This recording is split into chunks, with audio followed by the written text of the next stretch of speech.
درود بر شما دوستان عزیزم. اگر از غذای تکراری خسته شدین این خورش قارچ مختص شماست. من اینجام تا بهتون بگم یه خورش قارچ خوشمزه فقط یه راه داره.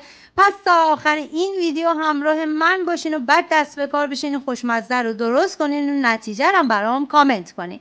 مواد لازم 350 گرم سینه مرغ، 250 گرم قارچ، 2 عدد پیاز، 3 دونه سیر و 2 قاشق غذاخوری رب گوجه فرنگی، 1 قاشق غذاخوری رب انار و ادویه شامل نمک، زردچوبه، ادویه کاری، پودر گشنیز، از هر کدام 1 قاشق چای خوری، فلفل قرمز 1 قاشق مربا خوری و آب نارنج نصف استکان.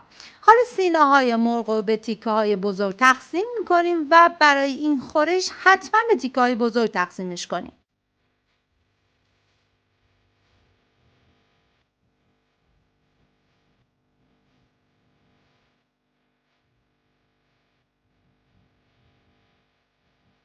و حالا میریزم داخل ظرف و میذارمشون کنار.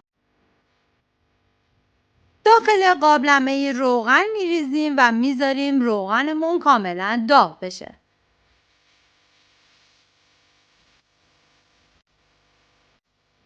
و بعد از داغ شدن پیازایی که نگینی ریز کرده بودیم و بهش اضافه میکنیم و میذاریم پیازمون کاملا تفت بخوره.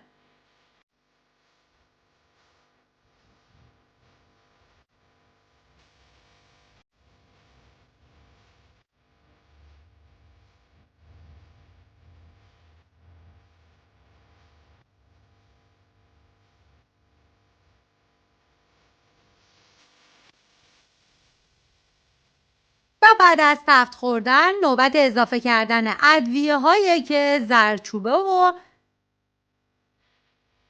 ادویه کاری، پودر گشنیز و نمک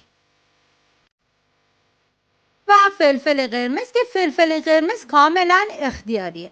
حالا هم میزنیم تا ادویه کاملا با پیاز مخلوط بشن و اجازه میدیم که بدیم که عطر ادویه هامون آزاد بشه.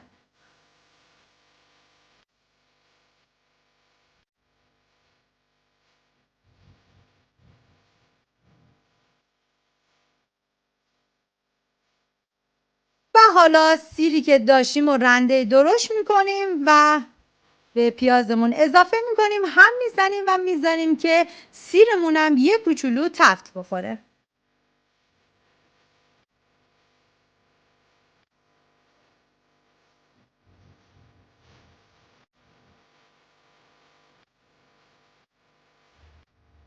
و بعد از اینکه تفت خورد حالا نوبت اضافه کردن ربمونه که اضافه میکنیم و هم میزنیم میذاریم ربمونم با شعله کم کاملا تفت بخوره و بوی خامیش گرفته بشه و رب رنگ خودشو کاملا باز کنه.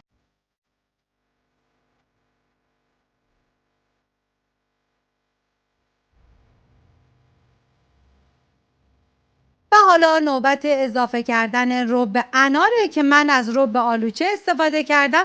اینجا دیگه کاملا سلیقه‌ایه که دوست دارین از چه نوع ربی استفاده کنین، رب انار یا رب آلوچه. حالا کاملا هم میزنم و میذارم کمی تفت بخوره.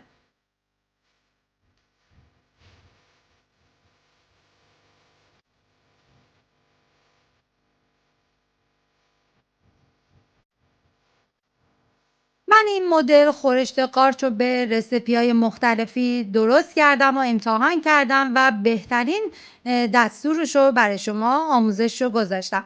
حالا قارچ هایی که پوستش رو گرفتم و شستم و توی این مرحله بهش اضافه میکنم و میذارم که قارچ هم با